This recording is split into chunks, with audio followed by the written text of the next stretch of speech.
We are here at the Wild and Scenic Film Festival Media Lounge. I'm your host, Elisa Parker. We are based in downtown Nevada City, and the festival also happens in Grass Valley. We're here at the Nevada City Winery, and come on down to the Media Lounge. We're going to be here all day.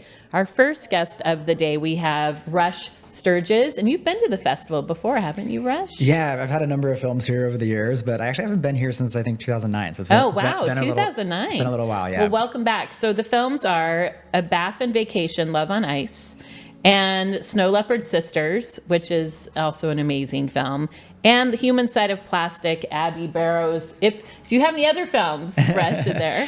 Not at the festival, but yeah, working on a few other things. But yeah, it's an honor to have 3 films featured here, and it's such a beautiful, fun festival to be at. So happy to be back. It's good to have you back. What's your favorite part about Wild and Scenic?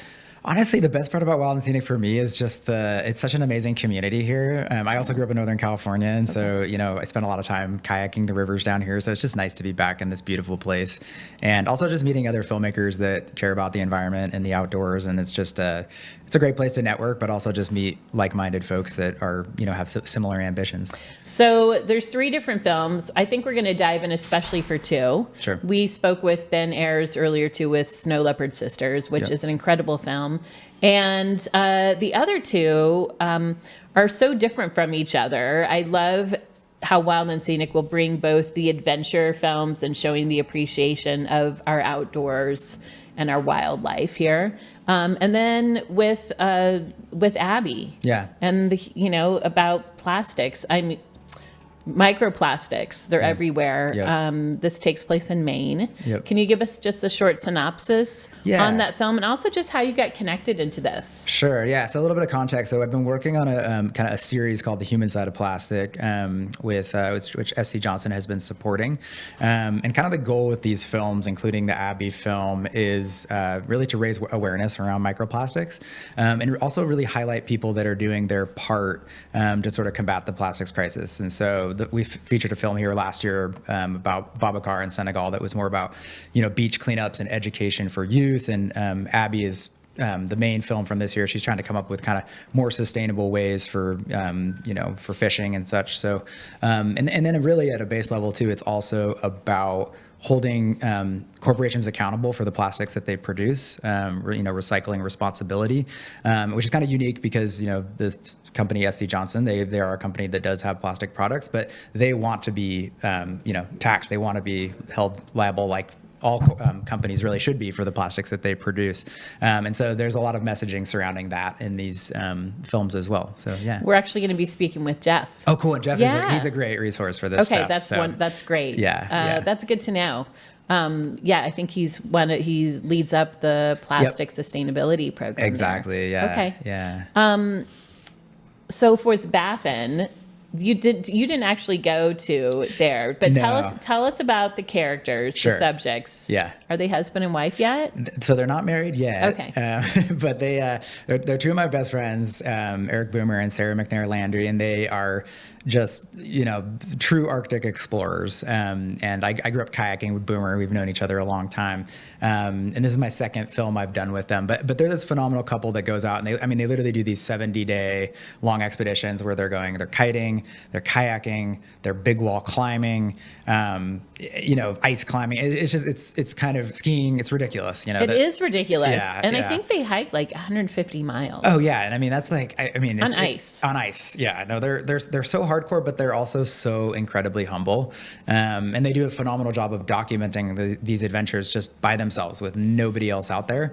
And then they come back and they just hand me a hard drive and say, make something. So make your magic with it, Rush. Okay. Yeah. So this was a hot film here at Wild and Scenic, and I was talking to some folks about it, and they had so many questions too Yeah. about, they're out there for a while.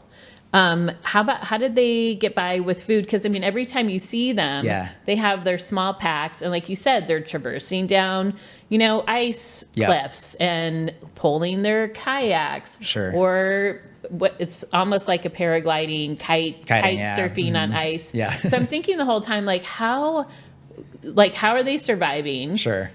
How are they transporting all this gear? Yeah. Right. And then they, every adventure, they're going somewhere. Yeah. So I'm like, are they walking back somewhere? And It's kind of a combination. You know? It's sort of a combination of all those things. So they, I mean, to their like they bring most of the stuff in. You know, you can see the beginning of the film. They're hauling kayaks, they're hauling gear. So they have the bulk of their stuff. However, they have friends in the region that are actually able to do little food caches for them. So they get food and a few things dropped off here and there. But they're pretty sustainable out there. They're pretty much doing it. And then, but they carry a lot of stuff. They carry solar equipment for charging their batteries. And they actually, I didn't include it, but they set up a little electric fence around their camp at night for the polar bears. And so.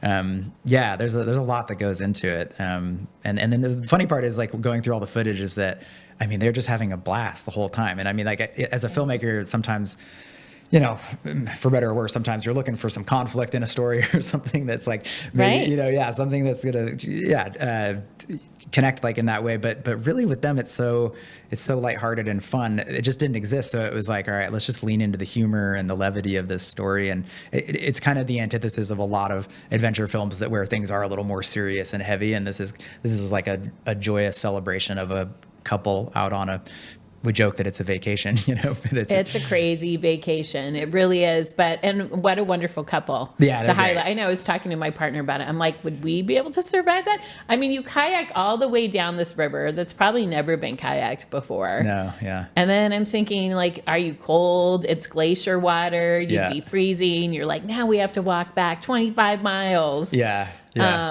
And watch out for polar bears. What's funny is actually, and we didn't. I wanted to include this in the movie, but I didn't find a creative way in. But there was another. Renan Ozturk was on a boat that was supposed to pick them up actually at the finish of the rivers, and then they got a call when they'd finished that he wasn't going to be able to make it. So basically, they literally had to hike 150 kilometers back to their starting point. So that was a little bit of a curveball at the end. Yeah. Well, let's talk about you a little bit. I mean, have you encountered things like this in your life? Like, where does your own passion stem from in all this? Yeah, I mean, I'm definitely no stranger to my share of Sufferfest expedition type stuff through kayaking mostly. But what Boomer and Sarah are doing is on such a different level. I mean, especially combining all the different sports together.